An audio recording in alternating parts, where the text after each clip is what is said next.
कि हरिनाम महिमा आम श्रवण करते कि भक्ति निश्चय भाव में इंडिपेंडेंट स्वतंत्र कहीं कृष्ण ही स्वतंत्र से स्वतंत्र ईश्वर कृष्ण आर सब भृत्य तो भगवान पूर्ण स्वतंत्रता रे भक्ति भगवान अंतरंगा शक्तिर संरक्षण रे आम भक्ति साधन करते प्रिय महात्मा मांग पार्थ दैवी प्रकृति आश्रित तो भगवान श्री हरिंकर जो माने महात्मा माने रहिले अर्थात जो माने भगवान अंतरंग सेवक से निश्चय भाव में भगवान अंतरंग शक्ति श्रीमती राधा रानी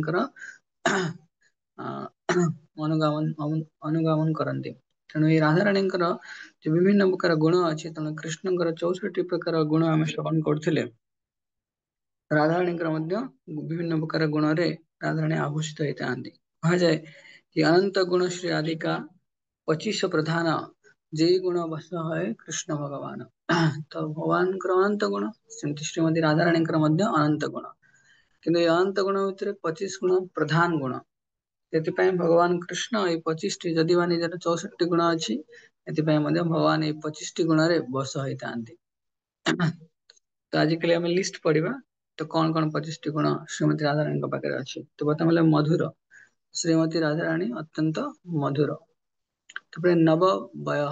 नववय माने श्रीमती राधा रानी से सब चिर यौवन प्राप्त होता चल अपंग माने राधा रानी रेस्टलेस आईज जो नेत्र पद्म अच्छी सब अपंग अपंग चल अपंग माने बिजुली भाया चपल अर्थात बिजुली भाया राधा रानी नेत्र सब कृष्ण दर्शन लगाई था उज्ज्वल स्मित अर्थात राधा रानी जो स्माइल अच्छी तो केमती ना अति उज्ज्वल स्मित अर्थात बहुत ब्राइट स्माइल है तो चारु सौभाग्य रेखा आद्य अर्थात राधा रानी जो दिव्य शरीर विभिन्न प्रकार शुभ लक्षण मान प्रकाशित होता है कृष्ण पाद पद्म शरीर विभिन्न शुभ लक्षण प्रकाशित होता है सेमती श्रीमती राधा रानी शरीर में शुभ लक्षण मान प्रकाशित होता है गंध उन्मादित माधव अर्थात श्रीमती राधा रानी शरीर जो अरोमा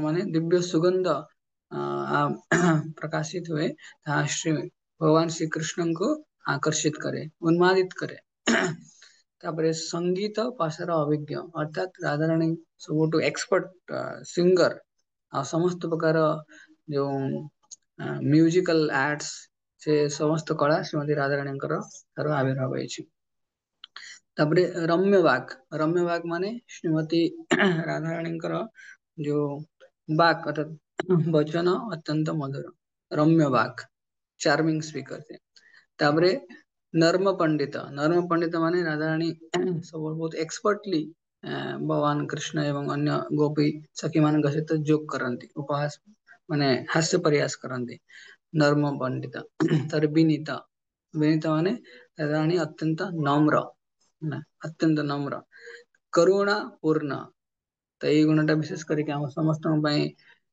निश्चय भाव में मंगलमय थाए कि राधा रानी समस्त करुणा परिपूर्ण विशेष करके जीव मान कृष्ण सेवा संलग्न करने विदग्ध विदग्ध माने जे कनिंग ट्रांसेंडेंटली कनिंग ट्रांसेंडेंटली कनिंग माने कह जाए कौन जो माने चतुर अत्यंत चतुर तो कृष्ण को आनंद प्रदान कर श्रीमती राधा रानी अत्यंत चतुर ट्रांसेंडेंटल कनिंग तारे पति पटव अन्वित माने पटु पटु माने एक्सपर्ट तो जी श्रीमती राधा रानी कृष्ण सेवा निमित्त सब जहाँ भी सेवा करती बहुत एक्सपर्टली सुंदर भाव सेवा करती तेणु लज्जाशील तो लज्जाशील अर्थात बहुत लज्जा नारायण भूषण तो आध्यात्मिक जगत रे शक्तिमान भितर कौन अभेद ना फिर भी शक्ति तत्वर स्रोत श्रीमती राधा रानी लादिनी शक्ति तेणु से लादिनी शक्ति श्रीमती राधा रानी लज्जा आहुषित होता लज्जा स्त्री को सुरक्षित करे तार पवित्रता को बजाय रखापी श्रीमती राधा रानी कृष्ण निमित्त पूर्ण रूप लज्जाशील होता सुमर्यादा माने Radha Rani is always respectful अर्थात श्रीमती राधा रानी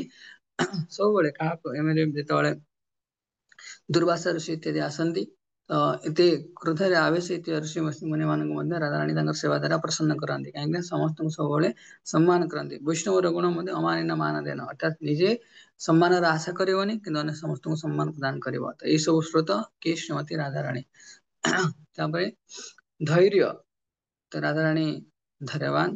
ଗାମ୍ଭୀର୍ୟ ଶାଳିନୀ, ଅର୍ଥାତ୍ ବହୁତ ଗ୍ରେଭ, ଗ୍ରେଭ ମାନେ ବହୁତ ଗମ୍ଭୀର ସେ। ସୁବିଳାସ, ସୁବିଳାସ ମାନେ ଅତ୍ୟନ୍ତ ପ୍ଲେଫୁଲ ହେଲା ରାଜାରାଣୀ। ଭଗବାନଙ୍କର କୌଣସି ମେଟେରିଆଲ ଡ୍ୟୁଟି ନଥାଏ, ସ୍ପିରିଚୁଆଲ ରେସ୍ପନ୍ସିବିଲିଟି ନଥାଏ, କିନ୍ତୁ ସେମାନେ କୃଷ୍ଣଙ୍କର ଲୀଳାରେ ସବୁବେଳେ ସଂଲଗ୍ନ ହେଇକି ଥାନ୍ତି। ତ ସେଇ ଦୃଷ୍ଟିକୋଣରୁ କୃଷ୍ଣଙ୍କ ଅପେକ୍ଷା ରାଧାରାଣୀ ମଧ୍ୟ ଅତ୍ୟନ୍ତ ପ୍ଲେଫୁଲ। ପ୍ଲେଫୁଲ ମାନେ ଖେଳ କୌତୁକ ପ୍ରିୟ। ମହାଭାବ ମାନେ ମହାଭାବ ଠାକୁରାଣୀ ଶ୍ରୀମତୀ ରାଧାରାଣୀ। ସ୍ପିରିଚୁଆଲ ଏକ୍ସଟାସିର ସବୁଠୁ ସର୍ବୋଚ୍ଚ ସ୍ତର ହେଲା ଏ ମହାଭାବ। ତେଣୁ ମହାଭାବ ରାଧାରାଣୀଙ୍କ ସୁନ୍ଦର ଲକ୍ଷଣ। ପରମ ଉତ୍କର୍ଷ ତର୍ଷିଣୀ ଗୋକୁଳ ପ୍ରେମ, ଅର୍ଥାତ୍ ଗୋକୁଳର ଯୋଉ ଦିବ୍ୟ ଅନନ୍ୟ ପ୍ରେମର ଶ୍ରୀମତୀ ରାଧାରାଣୀ କଣ ସର୍ବୋତ୍କୃଷ୍ଟ ସେବିକା। ତ ଯୋଉ ଭଗବାନଙ୍କର ଦିବ୍ୟ ପ୍ରେମ ଅଛି ଭଗବାନ କୃଷ୍ଣଙ୍କ ପ୍ରତି, ସେ ପ୍ରେମକୁ ଆସ୍ୱାଦନ କରିବା, ସେ ପ୍ରେମକୁ ବିତରଣ କରିବା, ଆଉ ସେ ପ୍ରେମରେ କୃଷ୍ଣଙ୍କୁ ପ୍ରସନ୍ନ କରିବାରେ ସବୁଠୁ ପଟୁତା ହାସଲ କରିଛନ୍ତି ଶ୍ରୀମତୀ ରାଧାରାଣୀ। ପରମ ଉତ୍କର୍ଷ ତର୍ଷିଣୀ ଗୋକୁଳ ପ୍ରେମ, ଗୋକୁଳ ପ୍ରେମ ବିଶେଷ କରିକି ବ୍ରଜଧାମ ଗୋକୁଳର। ତାପରେ ଜଗତ ଶ୍ରେଣୀ ଯଶ, ଜଗତ ଶ୍ରେଣୀ ଯଶ, ଜଗତ ଶ୍ରେଣୀ ଯଶ ମାନେ ସେ ସବୁଠାରୁ